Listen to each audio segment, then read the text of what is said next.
Bismillahirrahmanirrahim. Assalamualaikum warahmatullahi wabarakatuh. Kembali lagi di cerita horor kali ini. Jadi cerita ini bermula waktu itu ketika Mbak Sinta dan keluarga ini kumpul-kumpul. Ceritanya di situ ada ibunya Mbak Sinta, juga ada bude-budenya. Mereka ini lagi ngobrol-ngobrol, terus ceritalah. Mereka pertama yang membuka cerita ini. Budenya Mbak Sinta, terus kemudian ibunya Mbak Sinta juga bilang, "Oh, aku masih ingat cerita itu. Nah, di kampung ini pernah gempar, ada banyak kejadian-kejadian yang tidak masuk akal yang dialami oleh sebuah keluarga di sana. Sampai sekarang keluarganya masih tinggal di sana, namanya Pak Supardi." Nah, Pak Supardi ini dulu sekitaran tahun 90-an, semua orang tahu Pak Supardi ini tinggal di sebuah rumah. Rumahnya itu kecil banget jauh dari penduduk-penduduk yang lain. Nah, di samping rumah Pak Supardi itu ada lahan yang kosong. Di situ ada pohon-pohon jambu, ada pohon pepaya, ada pohon pisang. Jadi saking kecilnya rumah Pak Supardi ini sampai mereka ini tidak punya toilet. Mereka kalau misalnya mau buang air kecil, buang air besar, bahkan mandi, itu selalu di sumur di samping rumahnya. Ada sumur tua di situ yang kalau butuh air harus nimba dulu. Nah, inilah seperti itu kejadiannya, dan Pak Supardi ini anaknya terus memang kerjanya serabutan. Kadang kalau ada yang butuh jasanya Pak Supardi ini dipanggil. Suatu ketika anaknya yang perempuan itu tiba-tiba ditemukan gantung diri persis di pohon jambu itu. Tidak jelas juga kronologisnya seperti apa. Waktu itu tiba-tiba orang-orang ini mendengar ada suara kentongan. Jadi di sana itu masih dibiasakan memukul kentongan ketika ada apapun, termasuk ketika ada orang yang meninggal atau ada sesuatu yang terjadi di kampung itu. Pasti memukul kentongan. Jadi pada saat itu kampung ini gempar, ada kentongan dipukul terus. Diberitakan bahwa ada warga kita yang meninggal gantung diri. Ternyata diketahui ini adalah anak Pak Supardi yang perempuan. Jadi tidak ada yang berani menurunkan jenazah dari si anak yang gantung diri ini, sampai pada akhirnya pihak kepolisian datang terus langsung menurunkan jenazahnya. Nah, warga kampung ini akhirnya saling ngobrol, ini kenapa ya? Padahal si anak Pak Supardi yang perempuan ini tidak pernah ada masalah sama orang. Juga sering nyapa, mereka juga bingung kenapa kok bisa sampai seperti ini. Terus tiba-tiba ada hal yang mengagetkan lagi. Jadi setelah meninggalnya anak Pak Supardi yang pertama itu perempuan, tiba-tiba tidak sampai seminggu Pak Supardi ini membeli tanah yang ada di sampingnya pekarangan rumah ini. Dibeli semua. Tidak cuma itu, rumah Pak Supardi langsung direnovasi. Nah, warga ini juga heran. Pak Supardi ini sudah bertahun-tahun namanya hidup miskin seperti itu. Tapi tiba-tiba setelah anaknya ini meninggal, kok beliau ini tiba-tiba punya uang, bisa langsung beli lahan yang ada di samping rumahnya. Terus rumahnya itu dirobohkan, dibangun. Bahkan waktu itu Pak Supardi ini sempat minta tolong kepada tetangganya, ayo Ada yang bisa bantu nggak itu motong pohon jambu? Gak enak dilihat. Itu kan bekas anak saya gantung di sana. Nah, ada orang tetangganya ini yang memang beliau bisa menebang pohon, atau beliau ini Pak Kus. Pak Kus lah yang menebang pohon dibantu dan anak-anaknya. Setelah itu Pak Kus ini ngobrol dengan tetangga. Jadi yang dialami Pak Kus, beliau itu kalau bahasa Jawanya beliau ini leng-lengan, kayak habis melihat sesuatu. Terus beliau itu kayak ngelamun dan beliau akhirnya cerita kepada Pak Kus. Aku ini masih heran kenapa Pak Kus tadi pas disuruh Pak Supardi nebang pohon jambu itu, perasaan tadi itu yang keluar bukan getah tapi darah. Jadi Pak Kus ini sempat ngomong ke anak-anaknya, sudah berhenti dulu, berhenti, jangan ditebang. Kenapa? Pak, ini lo kok ngeluarin darah ya, bukan getah. Jadi anak-anak Pak Kus ini itu juga ngelihat ternyata memang pohon jambu ini ketika ditebang itu yang keluar adalah darah, bukan getah. Jadi cerita inilah yang kemudian menyebar, cerita tentang Pak Kus. Nah, beberapa waktu setelah itu, kira-kira 3 harian lah. Jadi warga ini juga heran, Pak Supardi ini ketika dikabarkan bahwa anaknya meninggal secara tidak wajar gantung diri. Setelah itu kok tidak ada acara tahlil atau doa bersama. Nah, ada beberapa spekulasi dari warga yang maklumlah Pak Supardi itu kan tidak tahu agama. Dia itu kalaupun tahu, memang mungkin dia sengaja dia tidak mau keluar uang untuk acara tahlilan semacam itu. Jadi tidak ada yang berani tanya, dibiarkan begitu saja. Mereka tahu secara nyata, mereka tahu Pak Supardi ini tidak menggelar acara apapun, meskipun ini hanya sekedar doa bersama. Tidak dilakukan oleh Pak Supardi. Nah, beberapa hari setelah itu, ketika pohon jambu ini sudah ditebang, ada kentongan lagi. Terdengarlah orang-orang keluar. Kenapa? Ada apa? Ada apa? Ayo tolong dicari. Ada perempuan nangis nih, kayaknya minta tolong. Jadi orang-orang yang menabuh kentongan ini dapat laporan dari beberapa warga, dan warga yang mendengar suara perempuan nangis sambil minta tolong. Akhirnya beliau pun kumpul kentongan ini, menyampaikan ke warga semua. Terus warga ini mencari sumber suara perempuan nangis. Nah,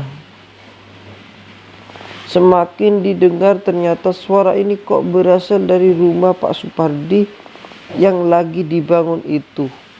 Terus mereka mencari. Nah, barulah di situ mereka ini kaget.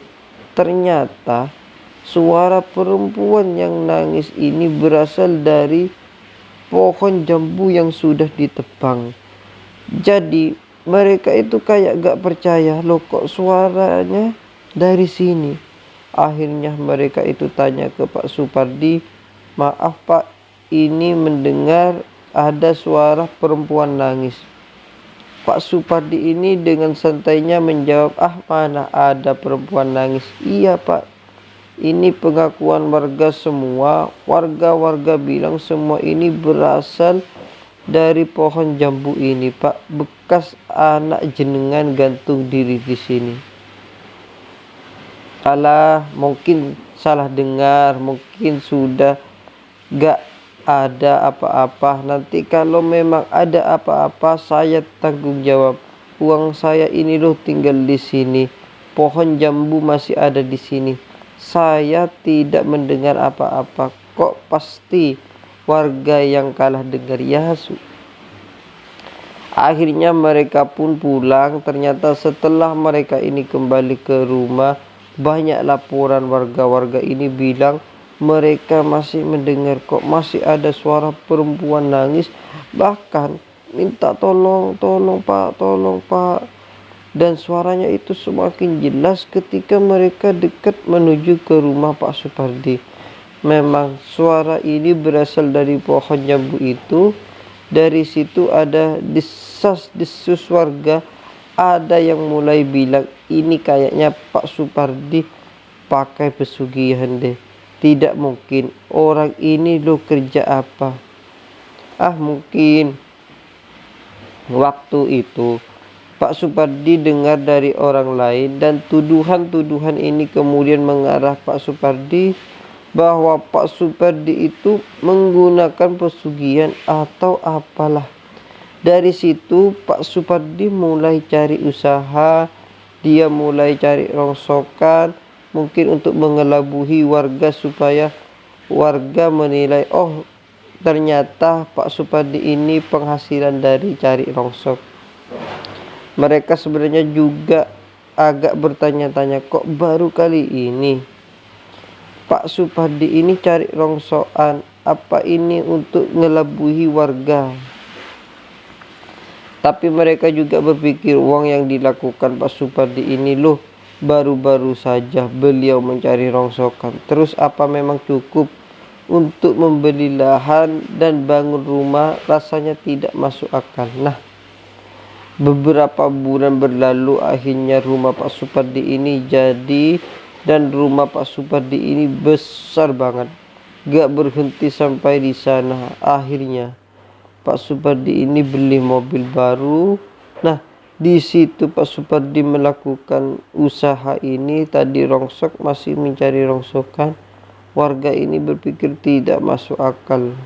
Ini kok bisa beli mobil? Padahal hasil rongsokannya ya memang ada orang yang usaha rongsokan dan orang ini kaya. Ada tapi kan skalanya besar, tapi Pak Supardi ini hanya cuma cari rongsokan skala kecil. Itu pun masih banyak yang ditimbun di rumah. Kok bisa beli mobil, bangun rumah yang sebesar ini? Warga semakin curiga. Jadi dalam rentan waktu sekitar 2 tahun Pak Supardi ini bisa beli lahan yang ada di sampingnya, terus bangun rumah dengan ukuran yang besar, beli mobil enggak cuma satu, ada 3 mobil baru di rumah Pak Supardi. Nah, disinilah warga semakin bertanya-tanya, yakin, dan ada juga yang sudah memastikan ini jelas ini Pak Supardi pakai pesugihan. Tapi tidak ada satupun yang berani menegur.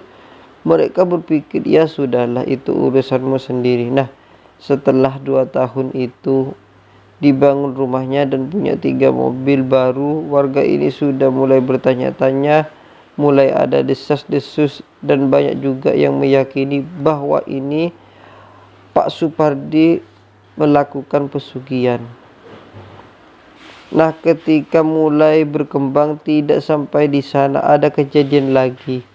Pak Supardi ini punya cucu, yang cucu dan anaknya masih tinggal bersama Pak Supardi di sana. Tiba-tiba mereka mendengar suara kentongan dipukul, menandakan ada warga yang meninggal. Jadi warga ini tanya siapa yang meninggal. Oh itu loh, si Acil, cucu Pak Supardi. Loh, Acil? Iya. Warga pun berbondong-bondong menuju ke rumah Pak Supardi. Waktu itu ada yang tanya ke Pak Supardi, dan tidak cuma satu orang yang tanya, karena warga ini melihat Wong Acil ini sore tadi masih main-main di sekitaran sama cucuku. Ada warga yang ngomong seperti itu. Jadi warga ini penasaran, tanya ke Pak Pardi, Acil kenapa kok tiba-tiba meninggal Pak? Pak Pardi ini dengan santainya jawab sakit sambil beliau masuk. Cuma itu, tidak dijelaskan sakitnya apa.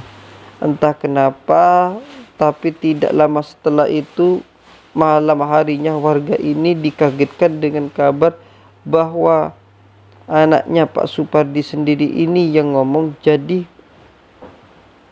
ibu dari Acil ini yang bilang bahwa ketika Acil ini memang sorenya masih main sama teman-temannya, tiba-tiba pas pulang ke rumah, badan Acil itu tiba-tiba menggigil terus kejang-kejang. Matanya itu jadi putih, tidak ada hitamnya sama sekali. Terlihat putih semua. Akhirnya dia ini meneriakkan sesuatu, terus si Acil ini meninggal. Jadi kejadiannya itu cepat banget seperti itu. Dan tentu hal ini membuat ibunya Acil itu juga merasa kaget. Heran anakku ini loh, tidak sakit, tidak apa. Tadi sore masih main-main sama teman-temannya, kok tiba-tiba ngalamin seperti ini. Nah, tapi yang didengar oleh warga, Pak Supardi sendiri dia bilang, kalau cucunya sakit, inilah yang menjadi pertanyaan lagi. Ternyata si Acil ini meninggal, Pak Supardi tidak menggelar acara tahlilan atau apa ya. Jadi selesai begitu saja. Setelah Acil dimakamkan tidak ada acara apapun, dan anehnya dari situ setelah itu Pak Pardi ini beli sesuatu lagi yang baru. Jadi beli lahan yang baru, beli tanah, terus tiba-tiba Pak Supardi ini nambah kendaraan, beli truk baru dan didatangkan katanya untuk memperbesar usaha rongsokannya itu, untuk mengangkut rongsokan. Tapi ternyata truk ini juga tidak dipakai, truk ini lebih sering nganggur di rumah. Dari situlah warga ini kemudian yakin, wah ini Pak Supardi ini tidak beres.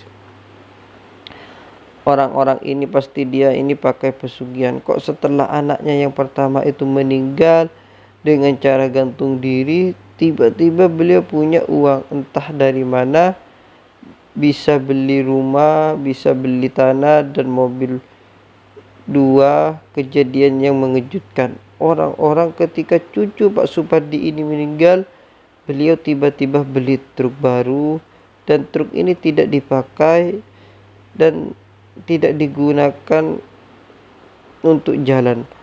Ada beberapa keanehan lagi. Pertama-tama warga itu sempat menyangkal. Jadi ada laporan dari warga, Pak itu kayaknya anaknya Pak Supardi, si Joyo itu kayaknya agak tidak waras. Tidak waras gimana? Ceritalah warga ini pernah suatu ketika salah satu warga ini ketemu anak Pak Pardi yang namanya Joyo. Ini dia laki-laki usianya 17 tahun. Pas waktu itu dia ketemu, Joyo ini diam dan memandang ke arah jalan raya, terus ditanya, "Hei Joyo, laopo nang kene, maksudnya ngapain kamu di sini, kok lihat jalan terus?" Akhirnya dia bilang, "Pak, aku wis eruh jalan." Pak, dia katanya Joyo itu ngelihat ada segerombolan kuda, entah yang dilihat kuda atau kereta kencana atau kereta kuda yang menarik ini. Tidak tahu, tapi si Joyo ini bilangnya kuda itu dia takut sama jaran. Ada jaran yang kayaknya mau jemput. Nah terus si warga ini tanya lagi, "Kamu itu ngelihat apa?" "Yo, ke sana pulanglah." Si warga ini yang melaporkan ke warga yang lain bahwa Joyo ini ditanya tidak nyambung, ditanya ngapain, dijawabnya ke sana. Kok bilang takut karena ada kuda, dia mau dijemput, katanya seperti itu. Lah, dibuktikanlah sama warga yang lain. Beberapa waktu setelah itu ada beberapa warga ini yang tidak sengaja juga ketemu Joyo. Mas Joyo kebetulan karena ada laporan bahwa Joyo ini tidak waras akhir-akhir ini. Cobalah ditanya, "Hai Joyo, ngapain kamu, mau ke mana sih Joyo?" "Ini jalan-jalan, tapi jalannya itu agak cepat, mau menuju ke jalan raya." Pas warga ini tanya ke mana, si Joyo itu kayak ketakutan. Ono jaran pak, aku arep disusul jaran pak, aku wedi pak, tolong pak, terus Joyo ini jalan ke depan. Akhirnya warga jadi tahu, iya ini bener Joyo ini tidak waras sekarang. Nah, warga juga prihatin, padahal Joyo ini anaknya pintar dan rajin, kok tiba-tiba dia jadi kayak ini. Agak linglung, kalau ditanya itu ngomongnya ngelantur. Nah, puncak-puncaknya pada saat itu warga ini lagi menggelar kerja bakti. Jadi ada yang membersihkan got, ada yang menebang pohon, membersihkan alang-alang. Tiba-tiba dari arah kejauhan mereka itu mendengar Joyo ini teriak-teriak, tolong pak, sambil jalan, aku harus dijemput. Nah, orang-orang ini berusaha menghentikan Joyo karena dia ini larinya kencang dan menuju ke arah jalan raya. Nah, jalan raya ini kan jalan raya provinsi, di mana di sana kendaraan itu kendaraan besar umumnya dan melajunya itu kenceng-kenceng. Jadi warga itu khawatir kalau Joyo ini tiba-tiba lari terus dia tidak lihat kanan kiri, dia ketabrak. Jadi warga sudah berusaha menghentikan si Joyo. Joyo mau kemana, tapi Joyo ini larinya kenceng, bener-bener kayak dia dikejar sesuatu. Tolong pak, aku disusul pak, aku dijemput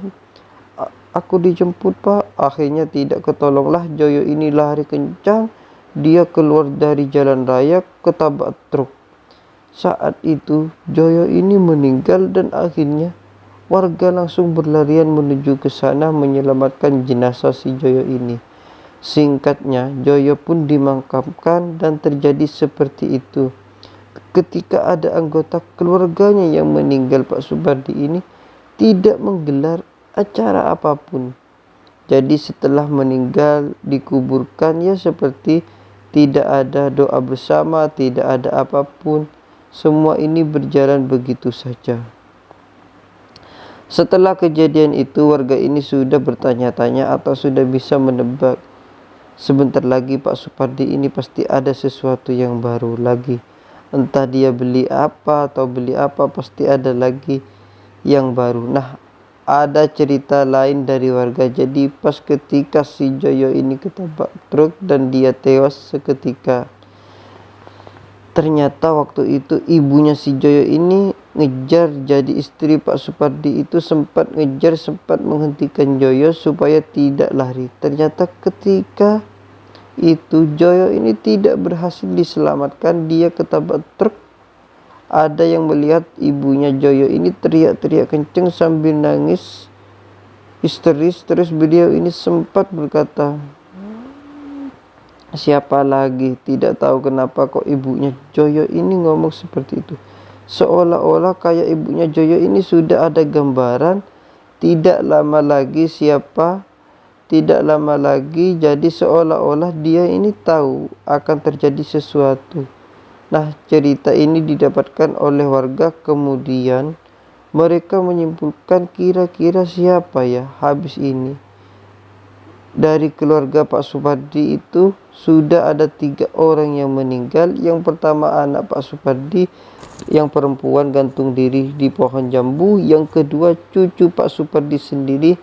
Yang ketiga adalah anak Pak Supardi yang laki-laki, Joyo. Sebelumnya Joyo ini dikenal anak yang pintar, anak yang normal. Tiba-tiba dia anak yang tidak waras.